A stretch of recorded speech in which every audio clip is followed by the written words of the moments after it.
Assalamualaikum warahmatullahi wabarakatuh. Alhamdulillahi rabbil alamin. Wabihi nasta'inu ala umurid dunya waddin. Wassalatu wassalamu ala ashrafil anbiya'i wal mursalin. Nabina Muhammadin wa ala alihi wa sahbihi ajma'in. Amma ba'd. Usikum wa iyaya bitaqwallah. Faqad fazal muttaqun. Ayohal ikhwah wal akhwat, a'azani Allah wa iyyakum ajma'in. Alhamdulillah kita bertemu kembali pada ba'da subuh ataupun pagi hari ini, masih dalam kuliah Tib Nabawi online kita, kajian praktis penyakit sinergi, herbal dan bekam, juga saran dan pantangannya. Baik ikhwanul akhwat dan teman-teman semuanya, pagi ini kita akan mengkaji penyakit ke-17 yang ada di buku ini, yaitu penyakit gastritis atau MAH, ya, yang sering disebut dengan MAH, ya, gangguan pada lambung. Ada yang pernah mengalami teman-teman semuanya penyakit gastritis ini atau penyakit MAH ini? Ya. Belakangan ini penyakit MAH menjadi penyakit yang paling banyak, ya, mengenai seseorang, ya. Rata-rata, ya, orang ketika memeriksa ke dokter, maka seringkali disimpulkan dia mengalami gangguan pada lambungnya, ya. Mungkin karena stres yang begitu tinggi, ya teman-teman, ya, sehingga penyakit MAH ini mudah menyerang. Baik, kita coba lihat dulu apa sih sebenarnya gastritis atau MAH itu sendiri, ya. Apakah memang, ya, penyakit ini begitu mudah mengenai seseorang? Ya, mari kita lihat. Ikhwanul akhwat dan teman-teman semuanya, ya. Gastritis atau disebut juga MAH itu disebabkan oleh pola makan yang tidak teratur yang menjadikan produksi asam lambung berlebihan. Jadi sebab utamanya karena pola makan. Lagi-lagi pola makan ini menjadi penting, teman-teman, ikhwanul akhwat semuanya. Harus teratur, ya, harus terjaga dengan baik, harus terpola dengan baik, ya. Meski tidak terlalu banyak yang kita makan, tetapi jadwalnya harus jelas, ya. Polanya harus teratur. Kalau tidak teratur, dikhawatirkan lambung kita kalau sering kosong, ya, terlalu lama, ini akan menyebabkan munculnya asam di dalam lambung yang berlebihan, ya. Nah, asam lambung dalam jumlah normal sangat diperlukan untuk membantu pencernaan.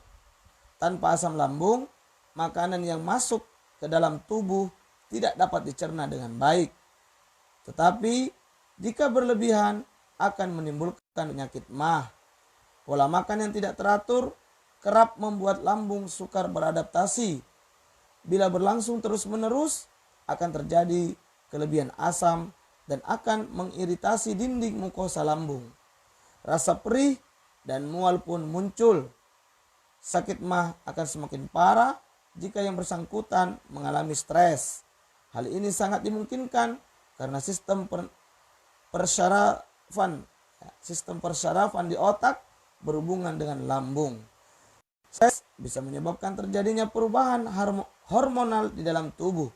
Selanjutnya perubahan ini akan merangsang sel-sel di dalam lambung yang kemudian memproduksi asam secara berlebihan. Asam yang berlebihan ini dapat membuat lambung terasa nyeri, perih, kembung. Hal ini lama-kelamaan menimbulkan luka pada dinding lambung alias gastritis. Nah, teman-teman yang dimuliakan oleh Allah Subhanahu wa taala, ikhwanul akhwat, yang semoga selalu dalam kebaikan lindungan Allah Subhanahu wa taala. Asam lambung, ya, sejatinya adalah hal yang diperlukan dalam pencernaan. Tentunya manakala asam lambung itu normal kondisinya, ya. Tanpa asam lambung pencernaan akan terganggu, ya. Pencernaan makanan akan sulit dilakukan manakala asam lambung, ya, tidak ada. Namun, manakala asam lambung ini juga berlebihan, maka akan menimbulkan penyakit MAH. Nah, ini semua muncul akibat pola makan yang tidak teratur.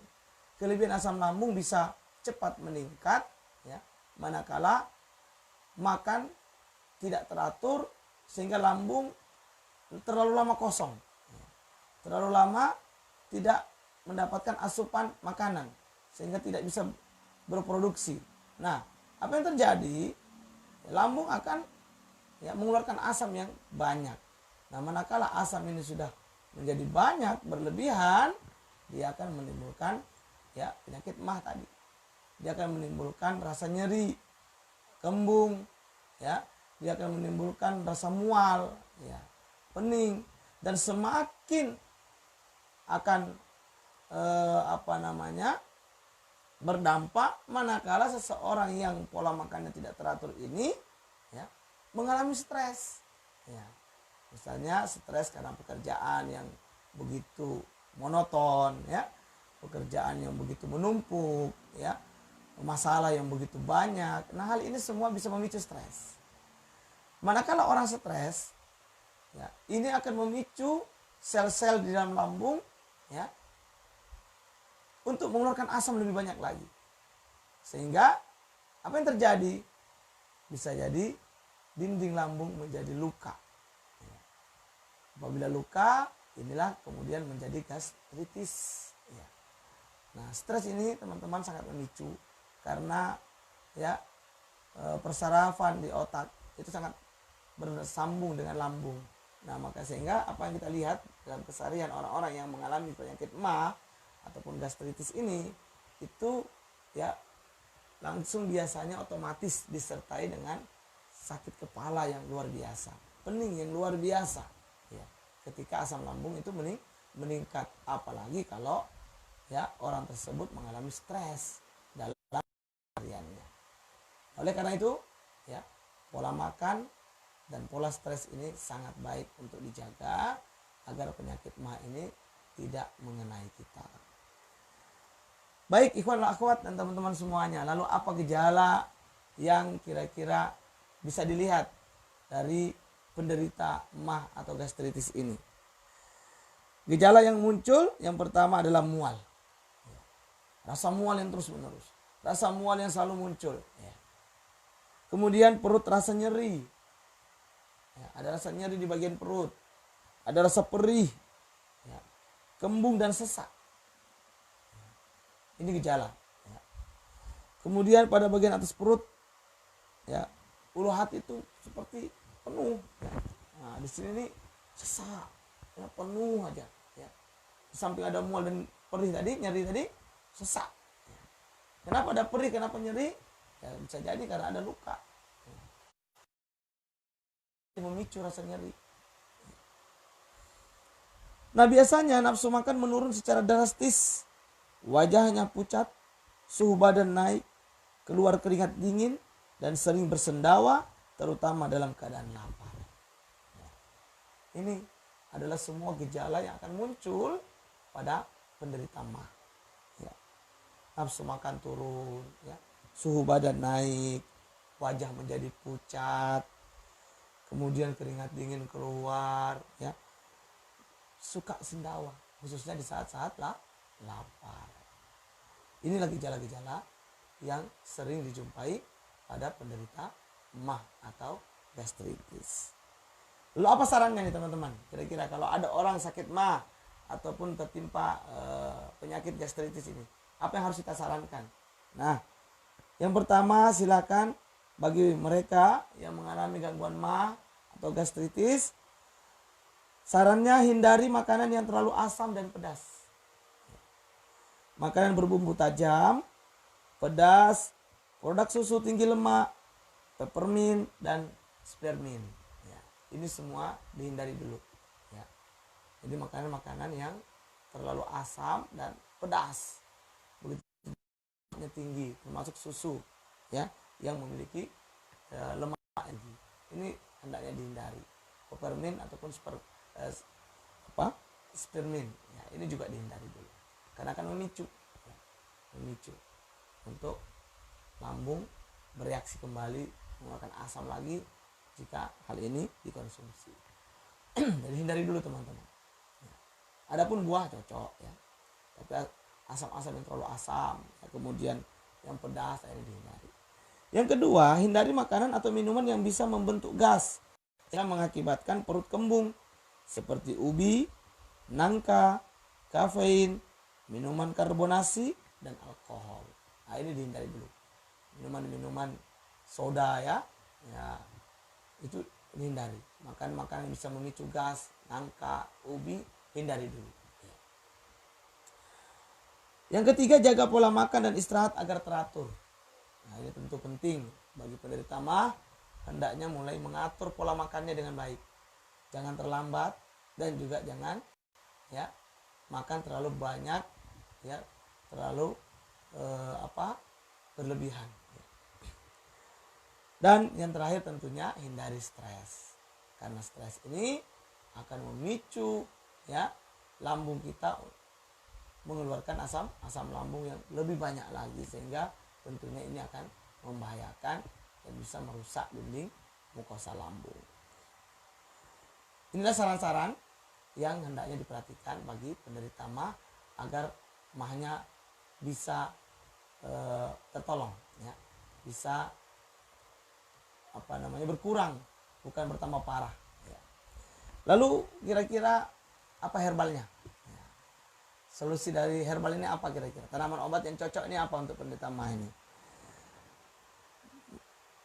Ikhwan akhwat dan teman-teman semuanya, untuk tanaman herbal yang pertama kita ambil tanaman herbal anti radang dulu. Ya. Karena kadang-kadang ada radang nanti di lambung ya kan. Nah, kita ambil anti radang apa itu? Temulawak. Ini sangat baik. Untuk kasus MAH itu temulawak. Bisa juga anti radangnya ini dengan lidah buaya teman-teman.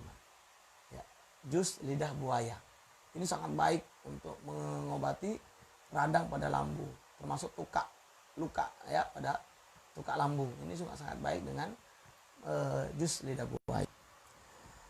Selanjutnya kita cari herbal yang bersifat tonik yang untuk membantu tonik lambung, yaitu apa? Kita makan ataupun minum rebusan jombang. Kemudian tanaman yang bersifat tonikum, analgesik, yaitu mimba. Ini juga bisa dikonsumsi. Yang berikutnya anti radang lagi. Apa itu? Rumput mutiara.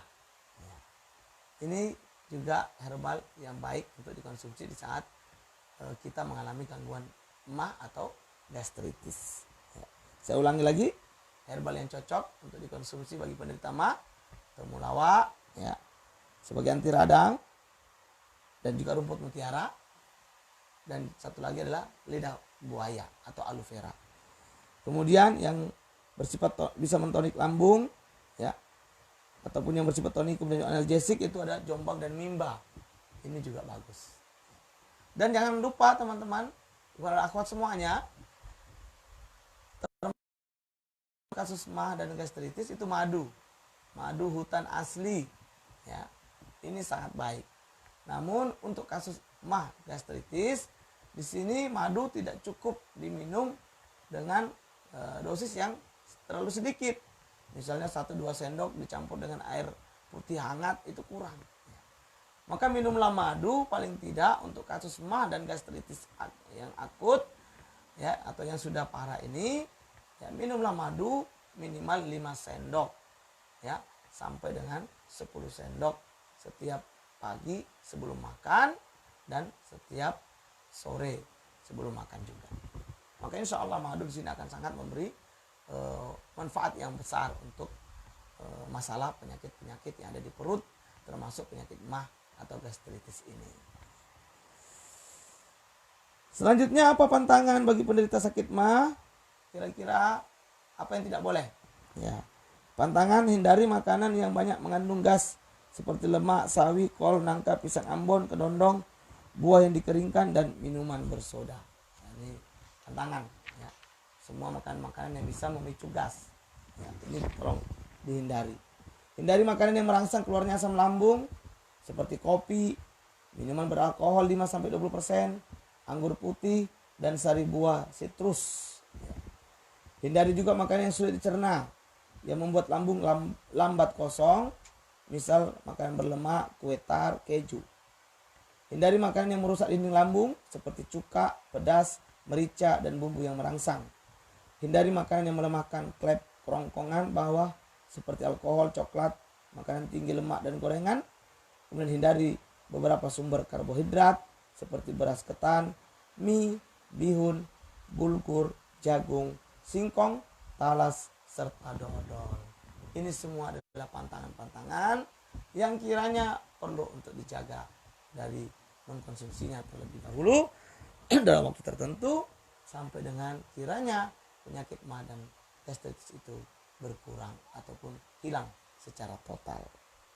Lalu bisakah mah atau gastritis ini dibantu dengan sinergi bekam? Ya, maka jawabannya bekam sangat baik untuk kasus penderita gastritis ataupun mah. Ya. Di mana saja kira-kira titik-titik bekam yang bisa kita lakukan untuk kasus mah atau gastritis ini? Kita bisa ambil titik bekam pada 8 titik. Yang pertama titik kahil tentunya. Yang kedua titik belikat.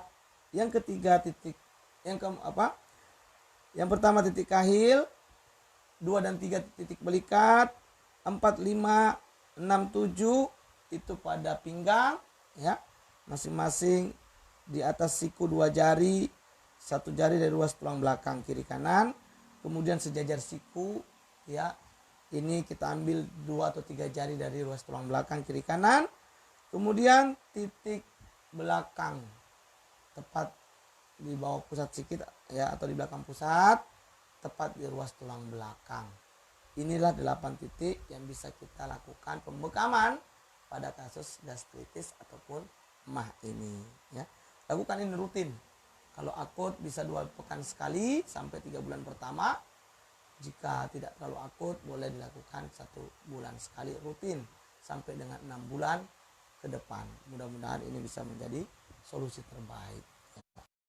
Lalu jangan lupa juga kita ambil kop kering di area depan, yaitu di bawah dada, di tengah sini, di ulu hati ya. Kemudian kiri kanannya sekitar 1 jari atau 2 jari ya. Kemudian di sejajar dengan pusat ya, kiri kanan yaitu sekitar 3 jari dari pusat ya, kiri kanan. 5 titik ini adalah kop kering saja ya, kop kering saja. Ini bisa kita bantukan. Adapun bekam di punggung ini semuanya adalah bekam mengeluarkan darah ya. 8 titik ini sangat penting untuk dilakukan ya terapi pada kasus mah atau gastritis. Bukan akhwat dan teman-teman semuanya, inilah sinergi herbal dan juga bekam pada kasus mah dan gastritis. Saya ulangi kembali untuk herbalnya, bisa diingat-ingat ini teman-teman, dicatat.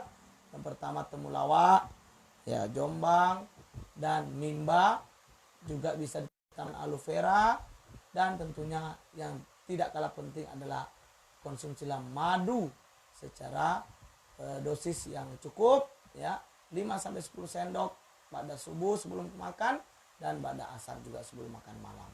Mudah-mudahan dengan begitu ya lambung kita akan mengalami perbaikan sehingga asam lambung yang berlebihan bisa di rem dan sehingga lambung menjadi normal kembali. Kemudian sinergikan dengan terapi bekam rutin ya 2 pekan sekali untuk 3 bulan pertama, lalu selanjutnya sebulan sekali ya.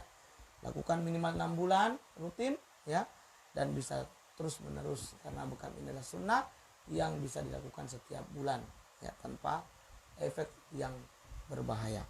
Nah, titik bekamnya pada kahil, pada belikat 2 titik, kemudian pada pinggang, di atas siku dan sejajar siku total 4 titik, dan 1 titik tepat di belakang pusat di atas ruas tulang belakang.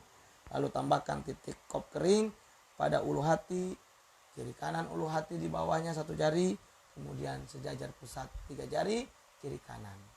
Inilah sinergi bekam dan herbal yang bisa lakukan untuk penderita MAH atau gastritis ini.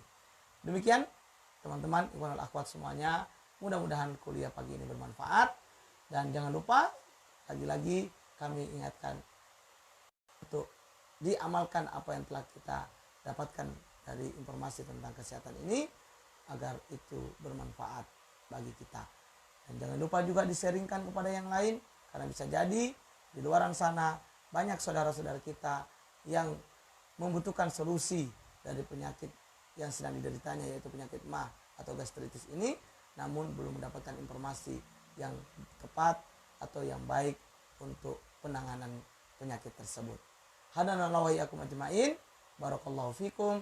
Subhanaka Allahumma wa bihamdik, asyhadu an la ilaha illa anta, astaghfiruka wa atubu ilaik. Billahi taufiq wal hidayah. Wassalamualaikum warahmatullahi wabarakatuh.